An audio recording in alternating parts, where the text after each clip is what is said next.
In the aftermath of Hurricane Milton and Hurricane Helene that preceded it, FEMA Director Deanne Criswell has said that FEMA has already spent $9 billion of its $20 billion annual disaster relief budget, and the fiscal year started October 1st. They've spent about half of the money they were allotted for a year in 8 days due to the destruction of these two events, just in life-saving measures and immediate relief. And she has already said if Congress doesn't act and start appropriating more funds to FEMA, they are going to have to start looking at how to cut back on different programs they offer, in order to focus on life-saving measures.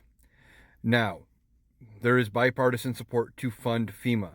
The problem is the Speaker of the House, Mike Johnson, is the one who would call the House back into session. The House would have to meet to appropriate more funds, and Mike Johnson doesn't want to do it.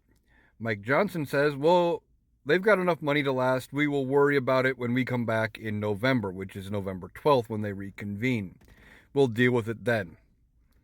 Until then, they can, FEMA can use the money we've allotted them, and we got to wait for states to figure out how much total disaster relief they need, give us numbers, and then we can decide if that's appropriate and pass it with bipartisan support.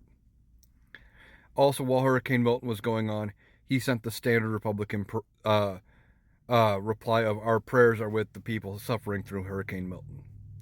He sends thoughts and prayers, when he could be calling Congress back into session to vote on additional funding to help those people who have already gone through these two major hurricane events. And I've heard there's a third one that is formed and potentially could hit Florida. We need Congress to act and to do something. The problem is one of the two parties doesn't want to play ball. They want to wait. They want to drag it out. They want to try to do whatever they can as a partisan measure, even though they won't publicly say it, but they want to make the Biden administration and by extension Kamala Harris look bad by not giving FEMA the money it needs. Remember when they were passing the budget at the end of September trying to reach that deal to avoid a government shutdown, the Democrats wanted additional FEMA funding. Republicans blocked it. So they didn't get the additional funding that they wanted to help in events like this. So we need to get Congress back in. Mike Johnson needs to do his job and get Congress back in session and appropriate more money to FEMA. FEMA should not run out of money 8 to 10 days into the fiscal year. They're already at half their budget, and we've got more work that needs to be done. This is ridiculous. Congress needs to act, and we need to get money done. I guarantee there's bipartisan support to get this passed. Let's get it done to make sure we can help anybody who needs help in the wake of any more natural disasters.